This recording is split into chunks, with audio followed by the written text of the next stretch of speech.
কাগজ নেড়ে উচ্চস্বরে পলিটিক্যাল তর্ক করে, মাথায় ছোট বহরে বড় বাঙালি সন্তান। এই যে আপনার মাননীয় প্রধানমন্ত্রী আর মাননীয় স্পিকার কথা, এটাকে আমরা বাদ দিতে পারি না। এই মাননীয় কথাটা থেকেই কিন্তু সমস্ত অটোক্রেসির জন্মটা বোধহয় হয়। আজকে সকালে খুব মনটা খারাপ হয়ে গিয়েছিল খবরের কাগজের একটা রিপোর্ট দেখে, যে একটা জরিপ সংস্থা তারা জরিপে লিখেছে যে বাংলাদেশের তরুণরা মাত্র শতকরা 1.87% যারা রাজনীতিতে আগ্রহী। তো এটা আমার জন্য একজন রাজনীতিবিদ হিসেবে খুব একটা ভালো সংবাদ না। তারপরে আজকে এখানে এসে অবশ্য আমার আশা বেড়েছে। আমি নতুন করে আমি এটা আশাবাদ নিয়ে যাচ্ছি যে না, আমাদের তরুণরা এখন অনেক বেশি আমাদের চেয়েও তারা যোগ্য হয়ে উঠছে এবং তারা এই দেশে ভবিষ্যতে তারা আরও বেশি বড় ভূমিকা রাখতে সক্ষম হবে। আমরা যারা পুরনো মানুষ, সেই কিছুক্ষণ আগে বলছিলেন তোফাজ্জল হোসেন মানিক সাহেবের কথা বা আপনার জহুর আহমদ সাহেবের কথা, তাদের সময় থেকে আমরা দেখছি মৌলানা আব্দুল হামিদ খান ভাসানী ইত্তেফাকের প্রতিষ্ঠাতা ছিলেন। তো এইগুলো আমরা দেখেছি আপনার সাংবাদিকতাকে।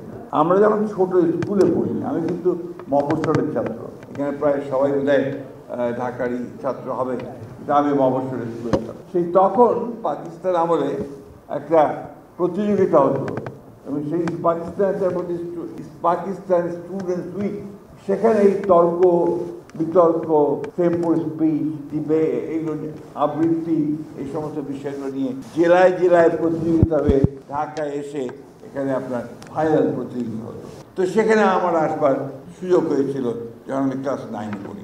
তখন দেখেছি যে এই তর্ক, অর্থাৎ বিতর্ক, এটা কিন্তু অত্যন্ত গুরুত্ব দেওয়া হয়। রবীন্দ্রনাথ ঠাকুরের একটা কবিতা আছে যেটাকে আমি একটু ভিন্নভাবে প্রয়োগ করি, অর্থাৎ একটা নেগেটিভ ওয়েতে।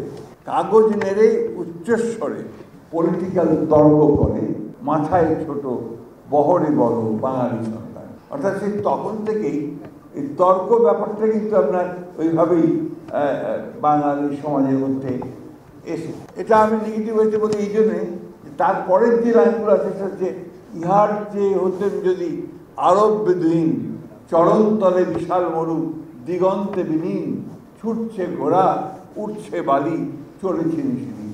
অর্থাৎ গতিবায়ের কথা বলা যাচ্ছে। আমি একটু সমালোচনা করতে গিয়েই ওই মাথায় ছোট বহরে বড় বাঙালি সন্তান কথাটা বলতাম। তা আজকে আমার এখানে এসে একটা ধারণা জন্মালো যে না, আমাদের ছেলেরা এখন আমাদের চেয়ে অনেক দূরে গিয়ে গেছে এবং আমি অত্যন্ত আশাবাদী হয়েছি যে অনেকে যে বলেন যে কিছু হবে না, এটা সঠিক নয়। অনেক কিছু হবে এবং বাংলাদেশে অবশ্যই আমরা মাথা উঁচু করে দাঁড়াতে পারব। আমার দুই দলের বিতর্ক শুনে খুব ভালো লাগছিল। একটা আমার আপত্তি আছে, এই যে আপনার মাননীয় প্রধানমন্ত্রী আর মাননীয় স্পিকার কথা, এটাকে আমরা বাদ দিতে পারি না। আমার কেন জানি মনে হয় যে এই মাননীয় কথাটা থেকেই কিন্তু সমস্ত অটোক্রেসির জন্মটা বোধহয় হয়। আমি আমার অভিজ্ঞতা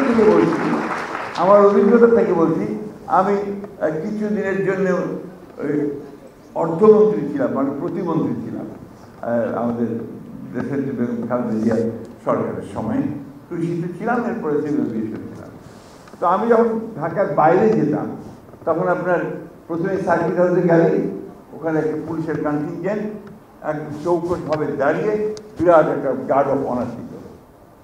আর সঙ্গে সঙ্গে আমার মনে হচ্ছে আমি কেউ বিরাট কিছু যে আমাকে আপনার ফেরত দেওয়া হচ্ছে। এই যে ধারণাটা, এই ধারণাটা কিন্তু আমাকে একটা ভিন্ন জগতে নিয়ে যায়।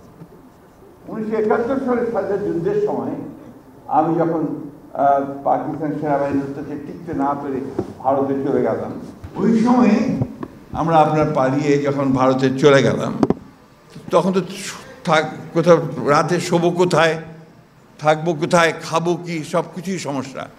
তা আমাদের একজন সুরি, তিনি দয়া করে আমাদেরকে একটা সাইকেল স্টোরের পেছনে জায়গা করে দিলেন। একটা আলমারিগুলো রাখা আছে, তার পেছনে একটু জায়গা, একটা মানুষ বড়জন লম্বা হয়ে শুতে পারে। তো সেইখানে আমরা রাত্রে থাকার ব্যবস্থা হলো, প্রথম দিকের কথা বলছি। তো ওখানে 2 দিন পরেই ওই বিকেলবেলা ওই স্টোরের সামনে একটা জায়গা ছিল, ওখানে আমরা চেয়ার নিয়ে বসতাম, গল্প করতাম। এমন সময় ওখানে একটা গাড়ি আসলো, অ্যাম্বাসেডার গাড়ি ভারতীয়, তার উপরে একটা আপনার ওই লাইট বসানো, সিকিউরিটি লাইট বসানো। গাড়ি থেকে নামলেন এক বয়স্ক ভদ্রলোক, আপনার ধুতি পরা, সামনে আপনার একজন মাত্র ব্যক্তি, তার হাতে বোধহয় সম্ভবত একটা ভেতরে বন্দুক ছিল, অর্থাৎ একটা গান নেন। তা আমি লক্ষ্য করে দেখলাম যে উনি ভদ্রলোক বিহারের চিফ মিনিস্টার কর্পূরী ঠাকুর, একটি প্রদেশে একটি রাজ্যের প্রধান মুখ্যমন্ত্রী। তিনি এসছেন ওই জায়গায়, খবর পেয়ে যে এখানে কিছু বাংলাদেশ থেকে লোক এসছে যারা যুদ্ধ করছে, তাদের সঙ্গে কথা বলতে। তিনি একা শুধুমাত্র তার একজন দেহরক্ষী নিয়ে তিনি সেখানে এসে উপস্থিত হয়েছেন। আর আমাদের এখানে আমাদের যেই মন্ত্রী হয়ে গেল সেই সম্পূর্ণভাবে ভিন্ন জগতে চলে গেল। তার সেলিউট, তার বাঁশি, গাড়ির সামনে একটা গাড়ি, পেছনে আরেকটা গাড়ি।